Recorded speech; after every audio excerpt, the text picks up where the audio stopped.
धनपुर गांव जंगल के किनारे बसा एक छोटा सा इलाका था। दिन में यह गांव बिल्कुल सामान्य लगता, खेल बच्चे, मंदिर की घंटी जैसे। लेकिन जैसे ही सूरज ढलता, जंगल से आती एक भयानक पुकार पूरे गांव को खामोश कर देती। लोग दरवाजे बंद कर देते, दिए बुझा देते और बच्चों को सीने से लगा लेते, क्योंकि उन्हें पता था वह जाग चुका है।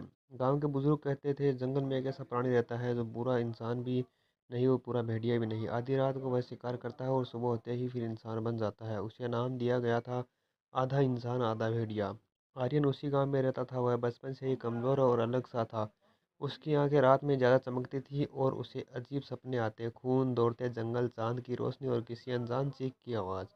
उसकी माँ हमेशा डर में रहती, रात को बाहर मत जाना वह कहती, खासकर पूर्णिमा की रात। लेकिन आर्यन को नहीं पता था कि वह डर किस बात का था। एक रात पूर्णिमा थी, चांद असामान्य रूप से बड़ा और लाल दिख रहा था। आर्यन को तेज बुखार था, उसकी शरीर जल रहा था, नसें फटने को तैयार थी। अचानक उसकी रीढ़ में भयानक दर्द हुआ, उसकी हड्डियां चटकने लगी, उसके मुंह से चीख निकली, लेकिन वह इंसानी चीख नहीं थी।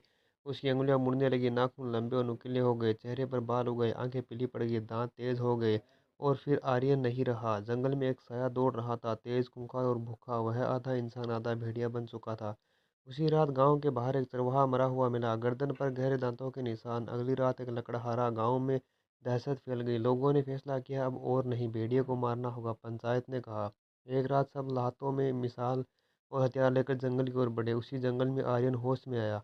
उसका शरीर खून से सना था, हाथ कांप रहे थे। उसे सब याद आ गया, चीखे, शिकार, दांत, खून।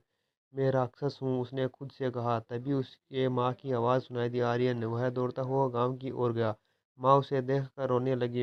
अब सच बताने का समय आ गया था, उसने कांपती आवाज़ में कहा। माँ ने बताया, आर्यन के पिता भी ऐसे ही थे, आधा इंसान आधा भेड़िया। उन्होंने अपनी जान देकर गांव को बचाया था।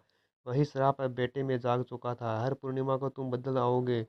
माँ बोली, जब तक यहाँ हो तुम मर जाओ या इस श्राप को खत्म कर दे। गांव वाले जंगल में पहुंच चुके थे। मसालों की रोशनी में उन्होंने भेड़िए को देखा। मारो इसे, किसी ने चिल्लाया। आर्यन आगे आया। मत मारो, उसने कहा। भीड़ रुक गई। यह मैं हूँ आर्यन। लेकिन तभी चांद बादलों से निकला। आर्यन की आंखें फिर चमकने लगी, उसका शरीर बदलने लगा। माँ आगे आई और उसने सामने खड़ी हो गई। अगर इसे मारना है तो, उसने कहा, तो मुझे मारो। भीड़ सन रह गई। आर्यन ने खुद को रखा, दांत सहा, दांतों को बिंचा। मैं शिकार नहीं करूंगा, वह गर्जा। मैं खुद को मार लूंगा, लेकिन किसी और को नहीं। उसने जंगल की आग में छलांग लगाने की कोशिश की। तभी एक जोर की हवा चली, चांद ढक गया, बदलाव रुक गया, श्राप टूट चुका था।